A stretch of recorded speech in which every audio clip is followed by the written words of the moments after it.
کی جنازہ ہے، ذرا کندھا تو دیکھو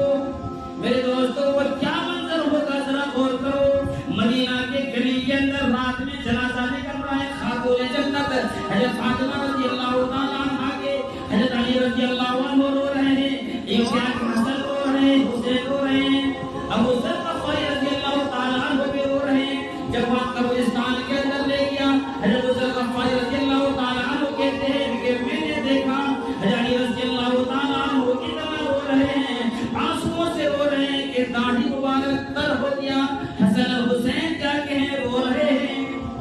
میرے دوستو، جب جنازہ رکھنے کا وقت آیا، یہ حضرت ابو ذر غفاری رضی اللہ تعالیٰ عنہ ان تینوں کو رونے کا دیکھ کر برداشت نہیں کر فرمایا اور فرمایا اے قبر تمہیں معلوم ہے کہ آج تمہارے پیٹ کے اندر کس کو رکھنے والا ہوں، آج تمہیں کس کی حوالہ کر رہا ہوں، تمہارے گود کے اندر کون آ رہی ہے، یہ جنت کی کیا کہی ہے، حضرت اللہ کے رسول صلی اللہ علیہ وسلم کی بیٹی ہے، حضرت علی کی بیوی ہے، حسن حسین کی ماں ہے۔ اب چاہیے تھا نا کہ قبر سے کہے کہ ہاں جلدی لاؤ جلدی لاؤ، لیکن میرے دوستو قبر سے آواز آتی ہے اے ابو ذر، اے ابو ذر، یہاں حسب اور نسب نہیں دیکھا جائے گا،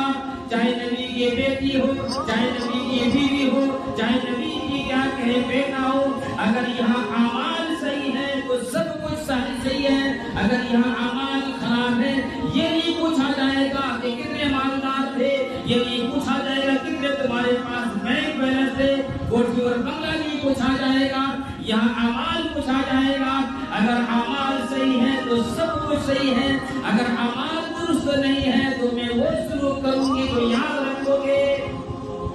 اللہ تعالیٰ ہم سب کے قبر کے عذاب سے حفاظت فرمائے۔ یہ جو قبر سے آواز آئی، جواب آئی، یہ حضرت فاطمہ رضی اللہ تعالیٰ عنہ کے لیے نہیں، وہ تو بخشائے ہوتا ہے، یہ ہمارے ماں بہنیں اور ہمارے لیے ہے میرے دوستو۔ اس لیے ہمیں اور آپ کو چاہیے